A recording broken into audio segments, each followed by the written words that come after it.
Tak. PCT je buat buka puasa hari ke berapa? Hari ke berapa ni?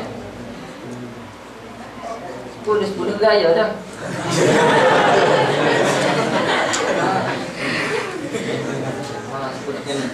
Hari raya tak ada puasa, haram lah puasa juga.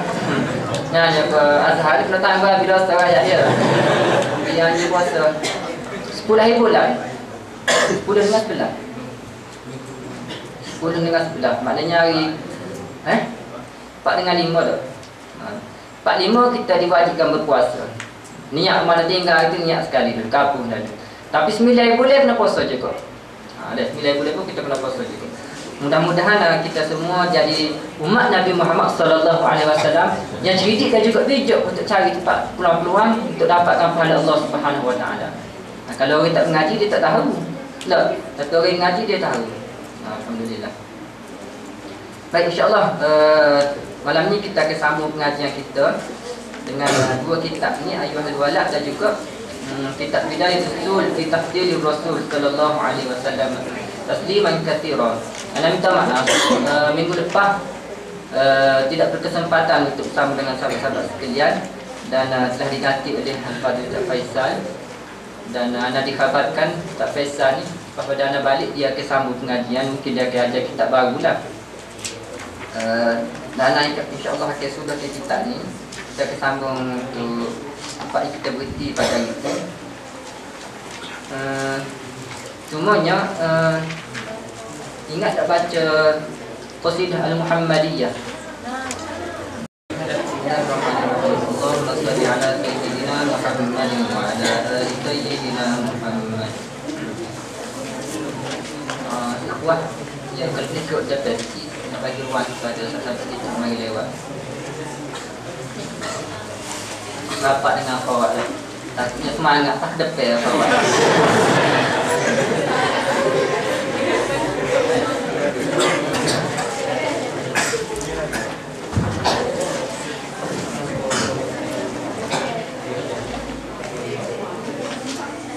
Akhwat baca slow-slow lah. Sebab ulama sebut suara akhwat ni dia aurat. Hatta nak mengaji Quran pun tak boleh gelah-gelah. So kalau kita nak baca qasidah ni nampak angkat tangan tu tengok. Tangan kalau nak dengar ni ikut ikhwat. Akhwat biar baca biasa-biasa je.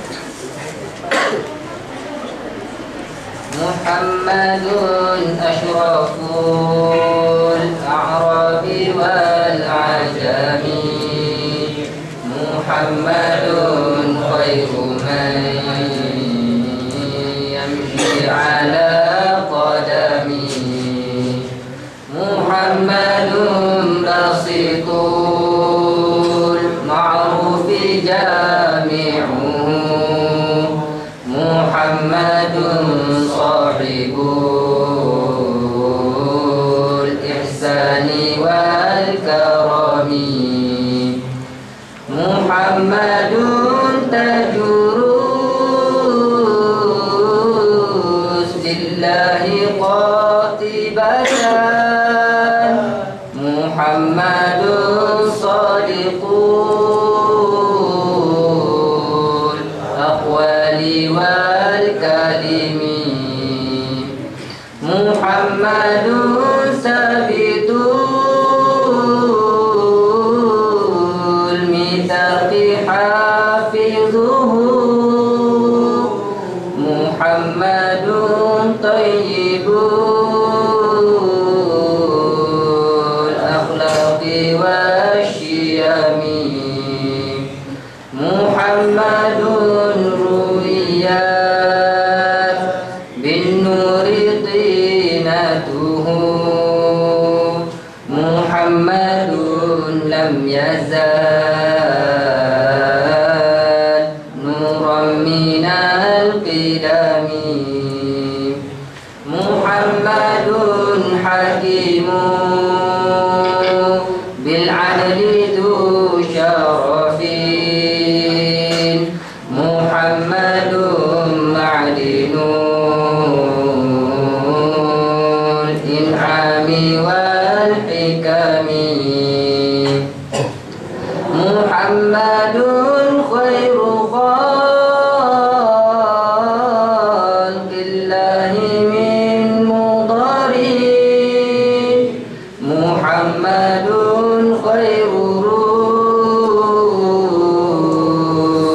lillahi kullihimi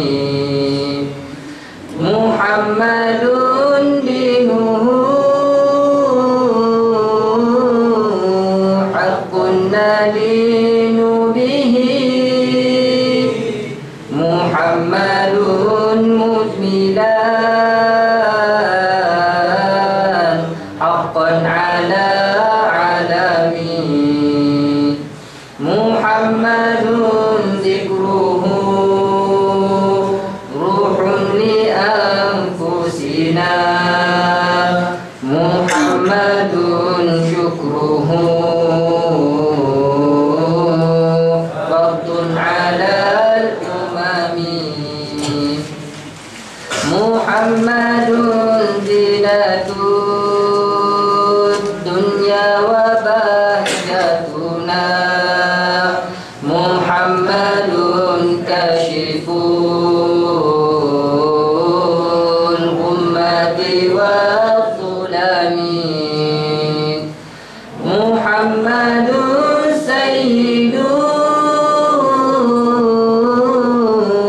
tabat manaqibuhu Muhammadun sawahu rahmanu bin ni'ami Muhammadun safwatul bari wa khiratuhu Muhammadun tahirun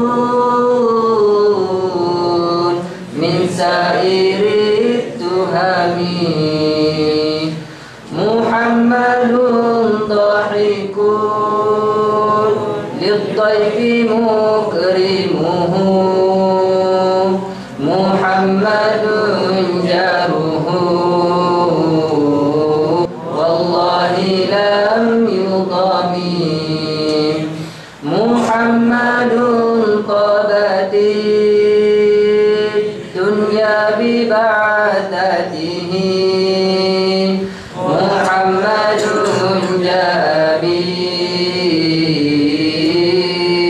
ayati wal hikami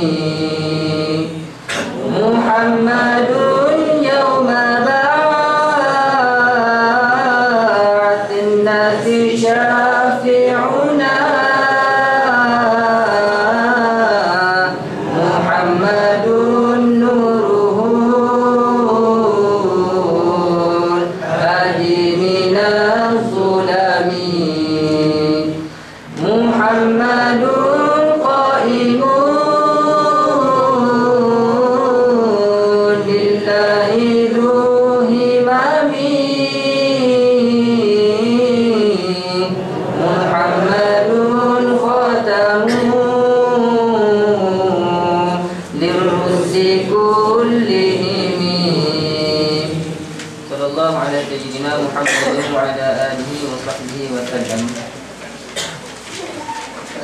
Qasidah ni disusun oleh Imam Al-Busairi. Jadi ikhwah dan juga akhwat sekalian boleh baca lah. Cuma yang pentingnya kita memahami makna dan juga maksud apa yang kita sebut.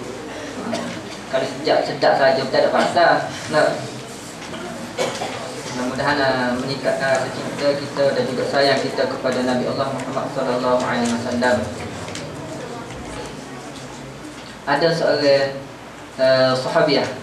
Sahabiah ni maknanya sahabat ni maknanya kawan lelaki. Kalau sahabiah ni kawan perempuan. Dan dia boleh jadi sayang ataupun kawan Nabi Muhammad sallallahu alaihi wasallam hanya kerana dia ni tengok Nabi Muhammad sallallahu alaihi wasallam. Tengok Nabi Muhammad dapat gelaran sahabat selalu. Walaupun dia tak sempat belajar dengan Nabi Muhammad ataupun maknanya tidak sempat cakap dengan Nabi Muhammad. Tapi apabila tengok saja Nabi Muhammad dengan syarat yang dia beriman dan juga mati dalam keadaan juga beriman, lalu dia mendapat gelaran Nabi Muhammad mendapat gelaran sahabat Nabi Muhammad sallallahu alaihi wasallam. Dan sahabat ni kena ikut martabat dia lepas pada Nabi dia lah. Yang tinggi maknanya Nabi Muhammad, sahabat, tabi'in, tabi'in. Hanya dengan melihat Nabi kita Muhammad sallallahu alaihi wasallam. Ada seorang sahabiah, maknanya yang akhwat yang perempuan, dalam satu peperangan, anda tak tahu dia ingat peperangan apa, dia pergi perang, suami dia, anak lelaki dia berperang. Dan selepas berakhirnya peperangan, ada orang yang cerita kepada dia, mengkabarkan kepada dia, anak dia lelaki saat ni dan juga suami dia yang juga lelaki mati dalam peperangan tersebut. Cuma dia tanya, apabila orang sebut kita, dia tanya Muhammad, macam mana dengan Muhammad? Lalu orang sebut Muhammad selamat. Dia buat cukup kepada aku kalau Muhammad selamat, walaupun suami aku mati dan juga anak lelaki aku mati. Maknanya tahap cinta dia, sayang dia kepada Nabi Muhammad mengatasi cinta dia kepada anak dia dan juga kepada suami dia sendiri. Sebab itulah layak mereka ni mendapat gelaran sahabat sahabiah. Ada dan disebut oleh para ulama, kebanyakannya para sahabat dan juga sahabiah ni kesemuanya masuk syurga belaka. Itu pendapatnya besar. Untungnya jadi sahabat Nabi Muhammad sallallahu alaihi wasallam. Baik, mula kita baca kitab Ayyuhal Walad.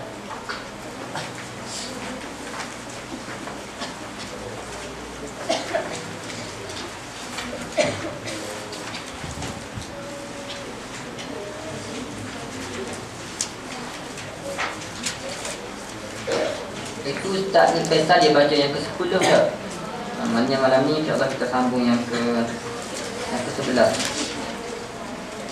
Yang ke-10 ni yang dibaca oleh Al-Fadhil Ustaz ni Faisal yang merupakan perbahasan dia agak panjang. Dan tajuknya adalah berkaitan dengan Qiyamul Lail. Jadi baca panjang-panjang tak ada pasal juga kalau kita tidak buat. Sebab sebelum ni kita temu dah nasihat yang keberapa pun tak pasti. Dia sebut ilmu saja tak ada manfaat, melainkan kita ni kena beramal. Jadi ilmu dah pada kita ni. Hanya kita ngaji banyak-banyak jadi ilmu dah pada kita sebab kita tahu. Tapi tak ada erti, tak ada artinya melainkan kita buat. Baik, kita sambung nasihat yang ke-11. Ibadatmu hendaklah mengikuti aturan syarak. Ini adalah tajuknya. Ayyuhal walad al-muhibb, wahai anakku yang tercinta, pati segala ilmu ialah bahawa engkau mengetahui cara mengerjakan ketaatan dan ibadat akan Allah Ta'ala. Pati segala ilmu ialah bahawa engkau mengetahui cara mengerjakan ketaatan dan ibadat akan Allah Subhanahu Wa Ta'ala. Jadi ilmu ni banyak. Kesemua yang disebut sebagai makrifah, pengetahuan kita sebut sebagai ilmu. Ilmu matematik, disiplin ilmunya, ilmu geografi, ilmu seni lukis, ilmu apa lagi? Kedoktoran, ikutlah semuanya kita sebut sebagai ilmu. Dan dia punya patinya, intipati dia adalah ilmu yang berkaitan dengan ketaatan dan juga ibadat. Hal ni ilmu paling besar sekali. Kalau kita nak buat roti, banyak perkara lah. Garam pun kena berubah, gula pun kena berubah, gandum pun sama telah. Tapi dia punya besar sekali, mahal sekali adalah ibu roti. Kita tahu ada nama dia ibu roti, nampak besar. Tapi kalau ibu roti pun jadi roti juga. Mana? Artinya kalau tak ada gandum tak jadi roti dah. Cuma nak sebut dalam banyak-banyak ilmu yang ada sebut saat ni, yang paling bernilai sekali yang menjadi parti kepada ilmu-ilmu lain adalah kita tahu cara untuk mengerjakan ketaatan dan juga ibadat kepada Allah Subhanahu Wa Ta'ala. Itu mahal sekali. Kerana apa? Kerana kita ni diciptakan oleh Allah Subhanahu Wa Ta'ala untuk beribadat, sebagaimana yang disebut di mukadimah tadi. Maknanya objektif kita tahu dah. Cuma cara kita nak merealisasikan objektif tersebut tak tahu, tak jadi juga. Maknanya kita kena belajar ilmu syariat agama Allah Subhanahu Wa Ta'ala. Sekadar mana? Sekadar nak menyempurnakan rukun iman dan juga rukun Islam. Pada dah setakat tu.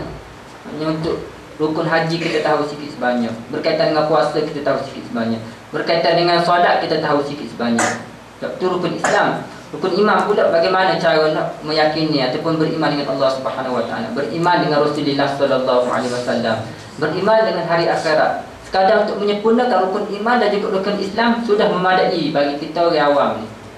Jadi sahabat kena banyak mendengar, banyak membaca dan banyak belajar. Sebagaimana disebut oleh saudara pengerusi tadi, maknanya kita jangan jadi golongan yang kelima. Kita dan ini duduk di golongan yang kedua, maknanya kita belajar.